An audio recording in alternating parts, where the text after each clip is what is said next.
God bless you, ladies and gentlemen. My name is Samuel Genus with Jesus Church here in Charlotte, North Carolina. And today we're going to be talking about, is it wrong for a woman to wear pants? Is women pants sinful, right? Is women pants sinful? That is the question that we are going to answer in today's video. Now, to have this discussion, we have to understand where this conversation is even coming from. Where does this question come from?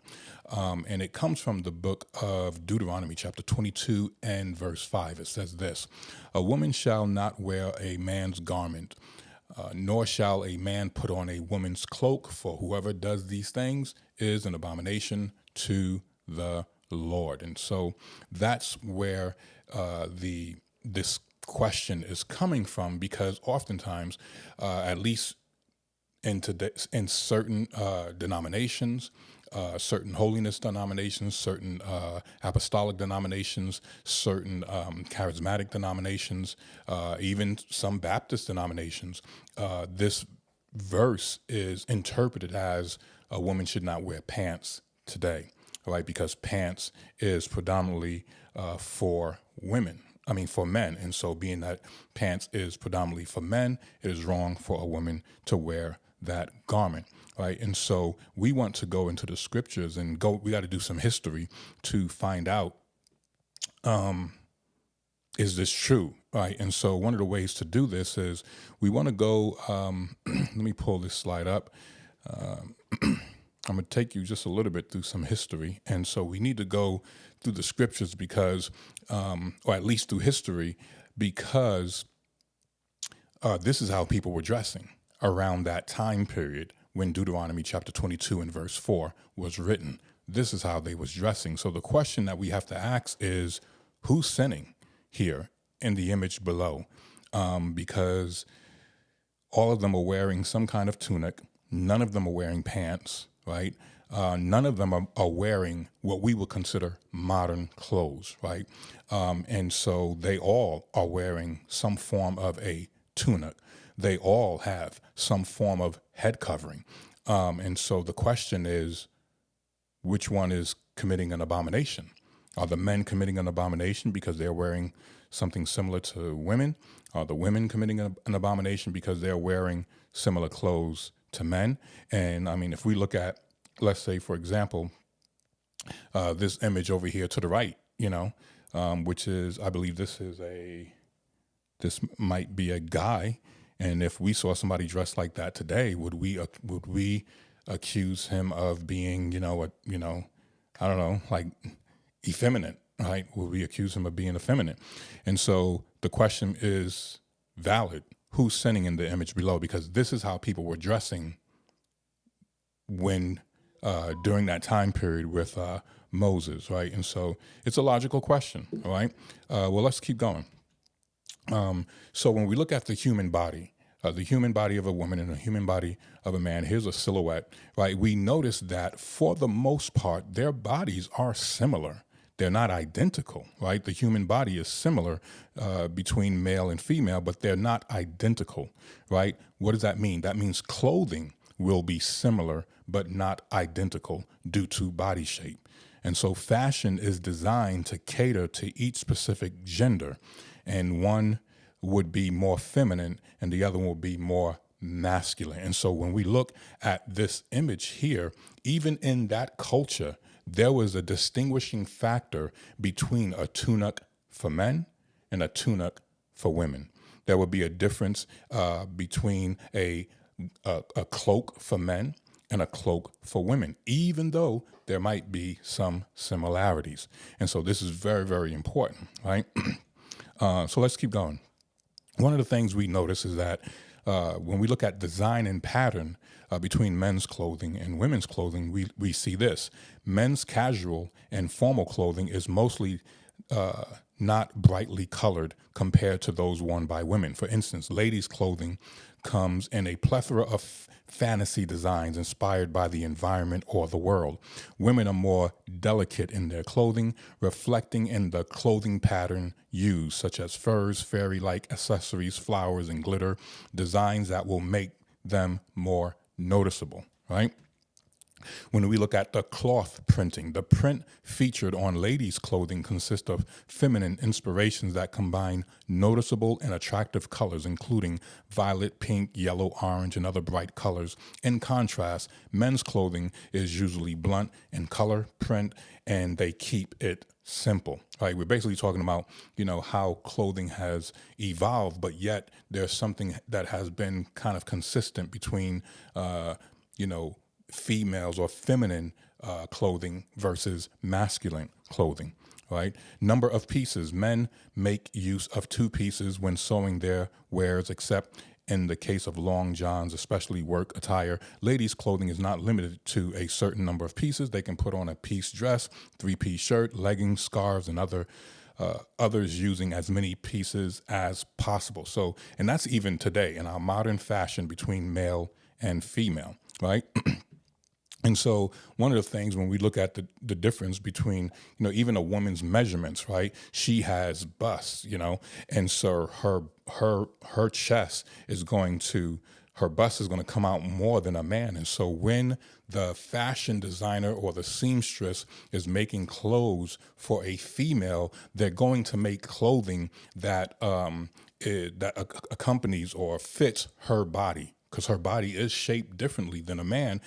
In certain places, she still has feet, she still has ankles, she still has knees, she still has a leg, she still has 2 arms, 2 hands. She only has 1 head. It ain't like a female has 3 heads, right? But some of those measurements are a little bit different. And so therefore they will have bust points and underbust and a natural waist and things of that nature, where a man may not have those particular measurements. So the question that we got to ask is, who determines what's made for a man versus what's made for a woman? The tailor determines. The seamstress determines. When they get ready to design clothing, they know who they're designing it for, okay? Let's keep going. So who is sinning in the image below? Here, remember how we said, if we go back to the previous image, a man's body is kind of similar to a woman's body. Of course, there's some differences, but they still got to have a shirt on, right? So here is a T-shirt, but it's one T-shirt is made for a man versus another T-shirt is made for a woman, but yet they look similar, right? Not exactly the same, but they look similar, right? We got to understand that. So who's sinning? Because, in the 1930s, or the 1960s, women were going to church wearing T-shirts and a skirt, and nobody was accusing them of cross-dressing, even though men wore T-shirts as well, all right? Let's keep going. No one was accusing the man of wearing a T-shirt and claiming that he was wearing a woman's garment, all right? Let's keep going. Who's sinning in the image below? Here's a woman wearing a hat, and here is a man wearing a hat, right? How do we... which one of them is sinning? They both have a head. Neither of them have 3 heads, right? They have a skull, and yet a hat is made for them. And so there are hats made for women, and there are hats made for men, all right? Who's sinning in this image below? Notice how both of them have a button-up shirt on, right? They both have arms. So it's not like a woman needs a shirt with a dress shirt with 3 arms. She only has 2. So it's going to be similar, but yet there's going to be some slight differences because a woman has bust points and things of that nature. She may have a slimmer waist, right? So it's going to accommodate her body differently than a man, all right? And none of us would say any of these people are sinning, right? Women used to come to church. For all of you people who think that it's a sin for a woman to wear pants, you never said it was a sin for a woman to wear a dress shirt that looks similar to a man. Not identical, but it looks similar, right? She buttons it up. She has a collar. She has a sleeve, an arm. She has a wrist area, she has buttons on the wrist, right? She takes it off and puts it on just like a man would, right? And he puts his on just like a woman would, right? But yet you will find her shirt in the women's department of the store, and you would find his shirt in the men's department of the store, all right? None of us would say any of these people are sinning. Let's keep going. who's sinning in the image below, right? Which one is the male sneaker and which one is the female sneaker? Can you tell the difference? Which one is the male sneaker versus the women's sneaker? Because they both have similar feet. They got 5 toes on each feet. They have a heel, right? They have they have an arch in their foot. So their shoes will look similar. Now, we do know that in American culture, and I'm sure even back then, they probably had sandals that looked a certain way, for women versus men. And yet it would still look similar, versus like shoes today, like high heels and stuff like that. We definitely see a difference between that and men's shoes, all right? So let's keep going. Who's sinning in this image? Right, here's a man wearing a kilt, perhaps Scottish, if I'm not mistaken, yeah. And then here's a woman wearing a skirt to her knees. Both of them are to their knees, right? But yet, one is made for a man and the other one is made for a woman, right? This is very, very important because we can't just read Deuteronomy chapter 22, verse 5 and just assume that just because a man is wearing a pair of pants that a woman can't.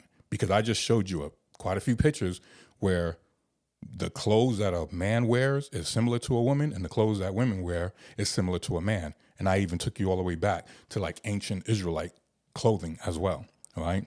So who's sinning? Let's keep going. Who's sinning in this image? Here is, some people from Africa, and look at his clothes. He don't have on no pants. He doesn't have no T-shirt on. She doesn't have on no pants or T-shirt neither. Both of them, notice how both of them are wearing sandals, right? And if you look at their sandals, there's some similarities to them, but yet one is going to be made for a woman and the other one is going to be made for a man. Very, very important for us to understand. All right. Y'all remember the movie Chosen, for those of you who've watched that. Look at how all these men are dressed, like which one of them are wearing pants, and which one of them are even wearing a T-shirt, right? They all are wearing some kind of short tunic that goes to their knees with a waistband, and they're all wearing sandals. And so, which one is feminine here? None of us would look at these men and claim that they are effeminate or claim that they are an abomination, right? And so that means we have to look at Deuteronomy chapter 22 more closely, all right? So when were pants invented? Study shows that the earliest known pants date back to between the 13th century and the 10th century BC. And were found in Turpan, China. The wool pants had wide crotches and straight legs and were likely made for horseback riding. Trousers were originally invented as a military garment because robes were uncomfortable to wear while riding a horse. All right. And even if we look at, if we go back even into history, some people, when they used to fish in the nude. Like men would fish in the nude. Can you imagine wearing all these clothes and you're fishing? They would actually fish in the nude. We see that even in the Bible with Peter when he was fishing and Jesus comes along and he jumps in the water and covers himself with a fishing net, right? So we got to see that, people would try to dress according to their occupation or according to the work that they were attempting to do, all right? And so in this case, Peter it's a group of men and they're all, they're naked fishing. Okay. There ain't a bunch of women around, right? Because there's a decorum in their society, right? There's a level of morality in their society, right? And so let's keep going. So female pants history. In the 19th century, women began wearing pants-like clothing for physical activities and household work, just like men started wearing pants for physical activity. They realized, okay, being on these, they both been wearing long tunics and robes, men and women, but then because the men were active on their horses and stuff like that, they were like, wait a second, this is uncomfortable, this is not good. And so eventually, over a long period of time, someone had an idea, and created pants, right? So in the 19th century, women began wearing pants-like clothing for physical activities and housework. The dress reform movement of that time advocated for the freedom to wear pants in public, and that was for women because people started to think that, okay, man, pants is only for women, right? I mean, only for men, right? And so as if women couldn't be comfortable, when they're doing stuff, So, and we see, even when we look at history, sometimes we see like, like inappropriateness from men. We see like this weird governance where men would give themselves certain structure, certain liberty, and then would restrict a woman from having that particular liberty in their clothing, even though they may be uncomfortable, even though they may be hot as heck, right? Regardless of how they feel, it was like, no, y'all got to stick to this standard. We are allowed to have these adjustments for us, right? And but eventually that changed. All right. And so so that's the part of the history that we must take into consideration. So that means we got to go back to this verse now, and we got to look at Deuteronomy chapter 22 and verse 5, and we got to ask ourselves, what does this mean? A woman shall not wear a man's garment, nor shall a man put on a woman's cloak, for whoever does these things is an abomination to the Lord. And we showed you that all those previous images we showed you, none of those look like an abomination. And if it was an abomination, what about it was an abomination? And no one from history can provide real practical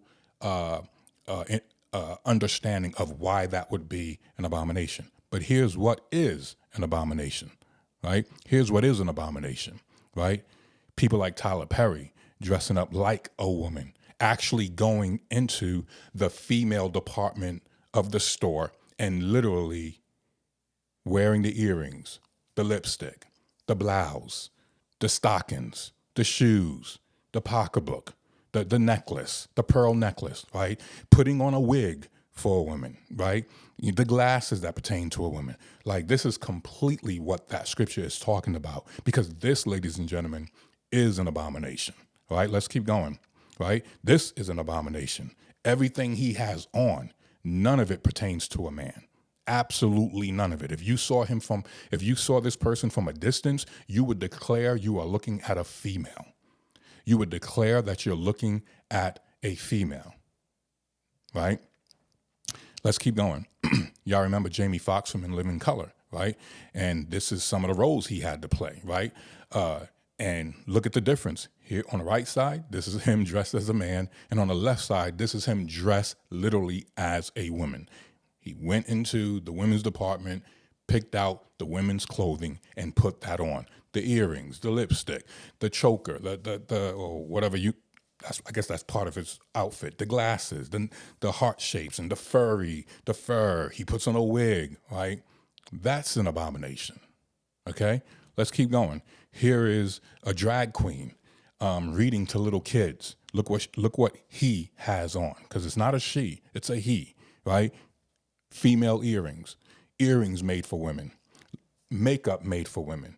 He even got the eyelash that typically women wear. You don't see men walking around with eyelashes. The rouge and the makeup and the hair and the hat, even a female dress. This ain't like a dress made for man. This is a dress made for a woman, right? The jewelry, okay? He's wearing stockings as well. You can see the stockings kind of like, right on the bottom. You got like some fishnet stockings, I think that's what it's called. And they're reading to children, right? Ladies and gentlemen, that's an abomination, all right? Let's keep going. Here's a picture of Kyle Elams, right? And Brittany Greer, right? Notice how they're dressed. These are women, females, who dress like a man. None of these clothing comes from the women's department. Everything they got on comes from the men's department. The tie, the shirt, the vest, the pants, the socks, the watch, the shoes, okay? Everything, right, comes from the men's department, okay? So this, ladies and gentlemen, is what Deuteronomy chapter 22 and verse 5 is saying, right? If a woman puts on, a woman should not wear a man's garment, and a woman should not wear anything that pertains to a man. Whoever does so is an abomination. All right. So let's go to our conclusion. So in our conclusion, Deuteronomy chapter 22 and verse 5 is in reference to cross-dressing. Right. It is the act of wearing clothing that is typical of the other sex. Right. If you're a man and you're going into the female department of the store and buying clothes and putting them on, that is an abominable act. If you are a woman and you buy clothing from the men's department store and you put that on, then that is an abominable act because you are wearing clothing that is typical of the opposite sex. And typically people who do that, right, they're either transgender, there's some part of the LGBTQ community. Okay, they're the alphabet community, and those things happen in that kind of environment. And what the scriptures is telling us, like, no, that's an abomination, right? Because it's more than just wearing the clothes. It's why are you wearing the clothes? Why are you wearing the clothes? And now that gets into women having sex with women, men having sex with men, right? Bisexuality and things of that nature, right? And so the Lord is like, no, stay away from that stuff, right? That is an abomination unto the Lord, okay? So that's the meaning of Deuteronomy chapter 22 and verse 5. It has nothing to do with a woman wearing pants, as long as the pants she has on pertains to women, and as long as the clothing is modest, right? Because just because a woman puts on a pants made for a woman doesn't mean it's good, right? Because now we got to take modesty into consideration. And that's a completely different video about modesty, and we're going to get into it. But for now, I just wanted to answer the question whether or not it's wrong for a sin for a woman to wear pants. And the answer is no, it is not wrong for a woman to wear pants as long as it is pants made for women. If you're a female, shop in the female department of the store. If you're a male, shop in the male department of the store. Amen. So this is the conclusion. So I want to bring up one more point for those of you who live in the Charlotte area, or better yet, before I say that, go to our website, JesusChurchWorldwide.com. Scroll all the way to the bottom and fill out the form so you can connect with us. If you don't have a church home, go to our website, JesusChurchWorldwide.com. Scroll all the way to the bottom, fill out the form so we can connect with you. Even if you have a church home, but you're looking for more fellowship, you're looking to fellowship with other churches, fill out the form so we can connect. For those of you who live in the Charlotte area and you want to join us in fellowship, we have a home. We meet in our home. It's me, my wife, and our children, and a couple of other families. We meet together every Wednesday and every Sunday. You can just go to our website and click on the contact button, and when you go there, you're going to see, connect with us. Our contact information is here. Address, phone number, email, the days we gather, Sunday and Wednesday, Sunday at 10 a.m., Wednesday at 7 p.m., and you can connect with us, all right? We'll be more than happy to have you. So we invite you to come join us, all right? For those of you who don't live in the Charlotte area, and you're looking for a church home, we still encourage you to go to our website, fill out the form on the bottom of our website so that we can connect with you. Maybe we can help you find a local church, or maybe we can help you start a house meeting where the church meets in your house if you're willing to host a meeting. And we might not be able to come to your location every week, but maybe once a month. We can come and help you out. Maybe once every 2 months, we can come and help you out. We can figure something out. Maybe we start online, getting to know each other, and then eventually we schedule some kind of a meetup where we can meet with you and help you get things started. We would love to do that because our goal is to evangelize and make disciples and do the will of God upon the earth. And so I encourage you to go to our website and fill out the form so we can connect. All right, so that's it, ladies and gentlemen. It's not a sin for a woman to wear pants. It's there are people who teach that, but that's just bad hermeneutics. That's just bad it's not correct. I've given you enough information, and that should be enough for you to, to settle you and to give you peace in your mind, so that you don't walk in doubt. Because anything that's not of faith is sin. All right. So stay encouraged. Keep digging into the word. If you have questions, feel free to send them to me. Send them to me in an email, or you can just post it in the chat below. I'll look at them and create a video and answer that question. All right. So thank you so much. My name is Samuel Genus with Jesus Church here in Charlotte, North Carolina. I will see you in the next video. Take care.